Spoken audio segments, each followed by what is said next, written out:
నా ప్రతి పర్యటన కూడా టాపిక్ డైవర్ట్ చేసేందుకు ఉద్దేశపూర్వకంగా తానే గందరగోళాన్ని సృష్టించడం,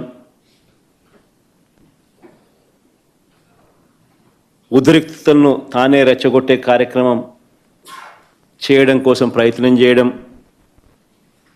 ఇలాంటి కుట్రలే కనిపిస్తాయి.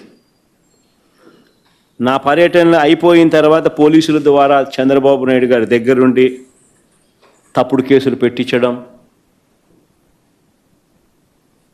ఇవన్నీ కూడా దీనికి ఉదాహరణలే.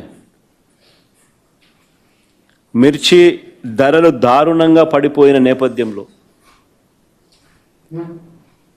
ఫిబ్రవరి 19వ తారీఖున గుంటూరు మిర్చి యార్డుకి నేను వెళ్ళాను. గత ఏడాది అంటే మా ప్రభుత్వ హయాంలో గత ఏడాది క్వింటాల్ మిర్చి ధర 21,000 నుంచి 27,000 పలికితే చంద్రబాబు నాయుడు గారు అధికారంలోకి వచ్చిన తర్వాత మిర్చి ధరలు ఏకంగా 8 నుంచి 11,000 పడిపోయాయి. ఆ పడిపోయిన నేపథ్యంలో రైతులు కన్నీరు పెడతా ఉంటే ప్రభుత్వం తరపు నుంచి కనీసం రైతులను పరామర్శించినోడు లేడు.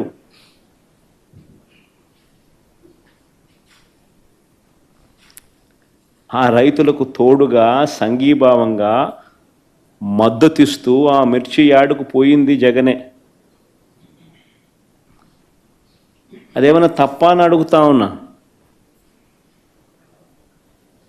అలా పోయినందుకు పోలీసులను సహకరించద్దు అని చెప్పి జెడ్ ప్లస్ కేటగిరీ సెక్యూరిటీ గ్రహీత అయిన నాకు పోలీసును విత్డ్రా చేసినాడు.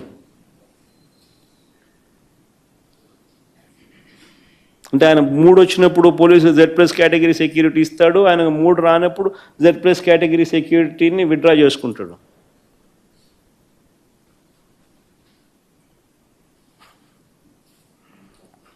అంతటితో ఆగిపోలా.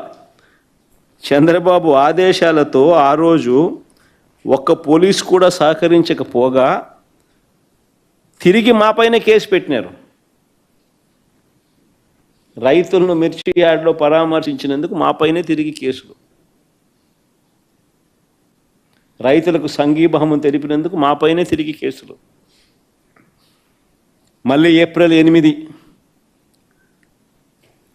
ఫిబ్రవరి 19, మళ్ళీ ఏప్రిల్ 8, 2025 సత్యసాయి జిల్లా రామగిరి మండలంలో రాఫ్తాడ్ నియోజకవర్గం అక్కడి స్థానిక ఎమ్మెల్యే చేతిలో హత్యకు గురైన మా పార్టీకి చెందిన బీసీ నాయకుడు కురుబలింగయ్య, ఆ కుటుంబాన్ని పరామర్శించేందుకు నేను రాఫ్తాడ్ వెళ్ళాను. హెలిప్యాడ్ వద్ద సరైన భద్రత లేదు. జనం తాకిడితో హెలిప్యాడ్ విండ్షీల్డ్ దెబ్బతినింది. తిరిగి మనపైనే తప్పుడు ప్రచారం చేశారు. చివరికి ఆ పైలట్ల మీద కూడా రెడ్ బుక్ రాజ్యాంగాన్ని ప్రయోగించి వారిని కూడా విచారణ పేరుతో వేధించారు. రామగిరిలో నా పర్యటన తర్వాత అక్కడ మా ఇన్ఛార్జ్ తోపుదుర్తి ప్రకాష్ మీద మళ్ళా తిరిగి కేసు పెట్టినారు రివర్స్. మా వాళ్ళను వీరు చంపినా కూడా అక్కడికి మేము వెళ్ళకూడదట, పరామర్శించకూడదట.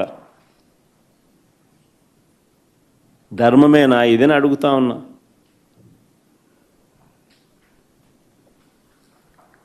జూన్ 11న ప్రకాశం జిల్లా పొదిలి ధర లేక ఇబ్బంది పడతా ఉన్న పొగాకు రైతులను వారికి సంఘీభావంగా పొదిలికి నేను పోయిన. పొగాకు రైతు హైగ్రేడు గత సంవత్సరం 360 రూపాయలుంటే ఏకంగా 220 రూపాయలకు పడిపోయింది. లో గ్రేడ్ గత ఏడాది అంటే 7 సంవత్సరం వైఎస్ఆర్సీపీ ప్రభుత్వ హయాంలో ఉండగా 240 ఉంటే లో గ్రేడ్ అది 160కి పడిపోయింది.